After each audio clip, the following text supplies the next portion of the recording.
where you want it. Bay 12, please.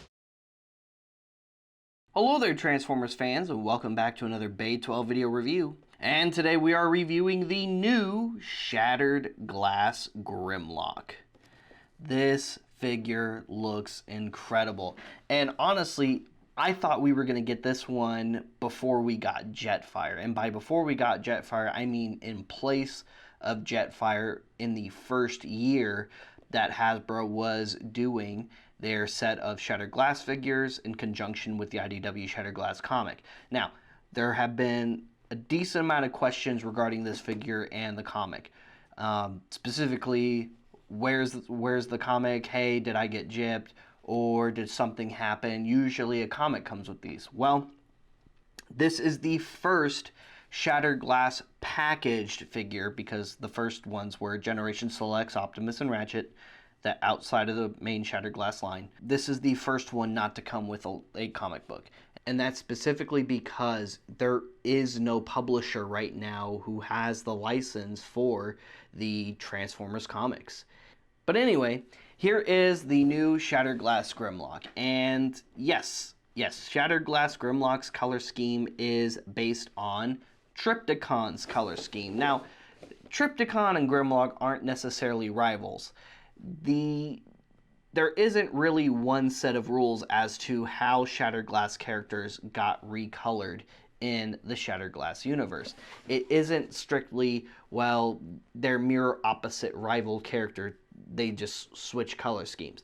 That is the case for a lot of characters in the Shattered Glass universe, but not everybody. With some characters, there's really no rhyme or reason to the change of their color scheme. With others, sometimes they have similar, if not the same, color schemes. And there are those who just have the color scheme of the original Diaclone toy from when that character was imported and made into a Transformer character. So, like I said, there is no one set of rules. And no, Grimlock and Trypticon are not rivals. Have they fought from time to time? Yes, with the other Dinobots.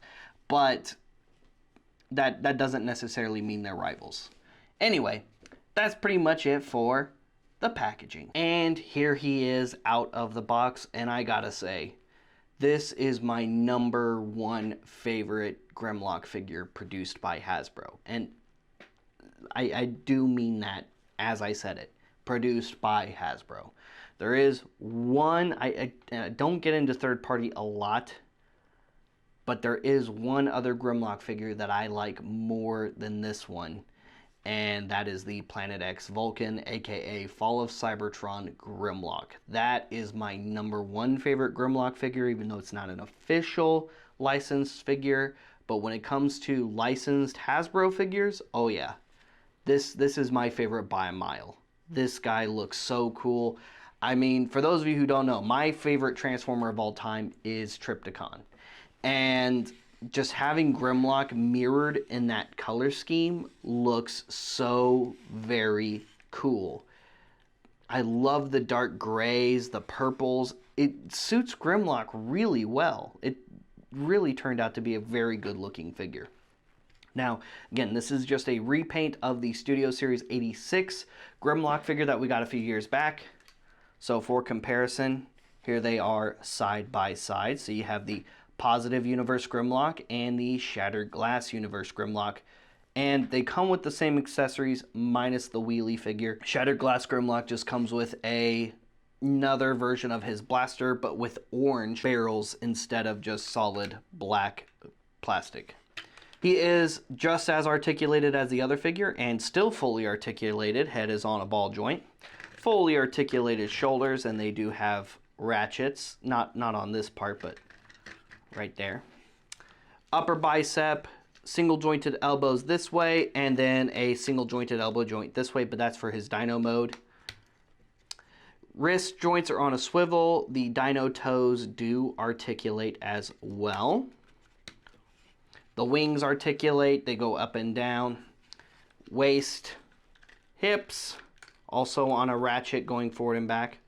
Upper thigh, single jointed knee, also on a ratchet joint, and side ankle joints. And of course you can move his heel forward and back, but that's mostly due to transformation. Speaking of transformation, Same exact transformation as the Studio 86 Grimlock. Take out the blaster, open up all of those Dyno toes, straighten those arms out, push those hands in. That one locked into place really good. There we go. Push those hands in, and that's pretty much the feet all done. Next, we're going to bring those arms up a little bit, pull on this chest section right here and bring it down on that double hinge, and then bring the head all the way down. Next, we're going to close the wings into the Dyno torso here. And those are going to just tab together, adjust the Dyno arms, and then bring up the Dyno head. So there's that. All we have left to do is the back and tail section of the Dyno mode. So close his heels onto his feet like so. Unfold these sections right here. Untab. And then bring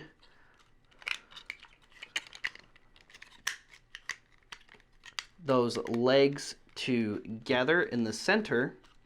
And before we're gonna further set this in place, we're going to extend the tail bits on that double hinge joint, and then we're going to rotate these sections in.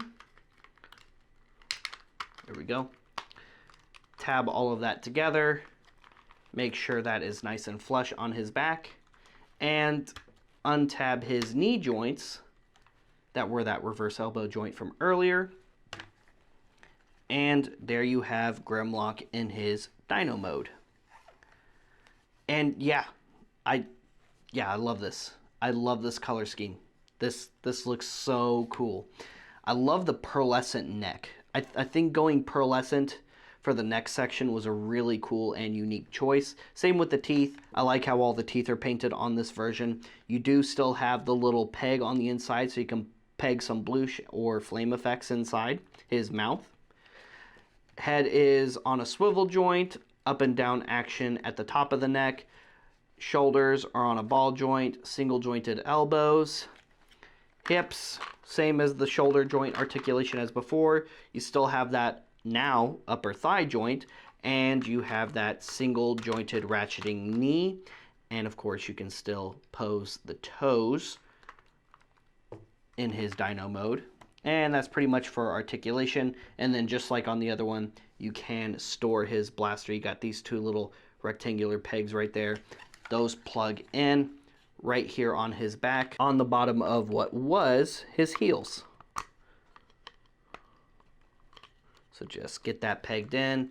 So there's your weapon storage while he's in his T-Rex mode. And for comparison, here he is next to the classic positive G1 universe Grimlock. So you can see the two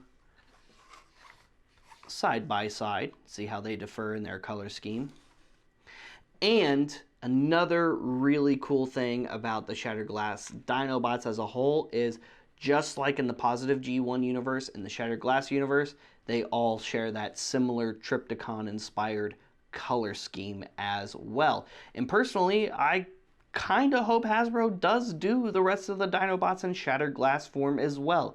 I really hope they don't just stop with Grimlock, because back in the BotCon and Collectors Club days, we also only got Grimlock. He was in the very first BotCon Shattered Glass box set, and he was a repaint of the Classics Grimlock mold, which was another really awesome figure. I love that mold. But even still, what do you think? Let us know in the comments. Would you like to see a full set of Shattered Glass Dinobots? And do you really like the Studio Series 86 Dinobots? I certainly do.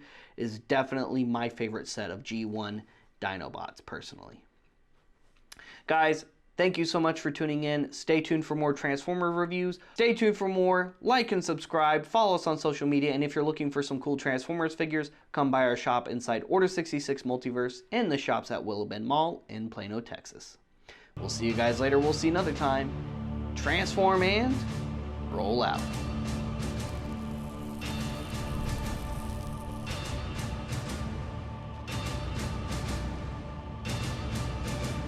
That's it, man. Game over, man. It's game over.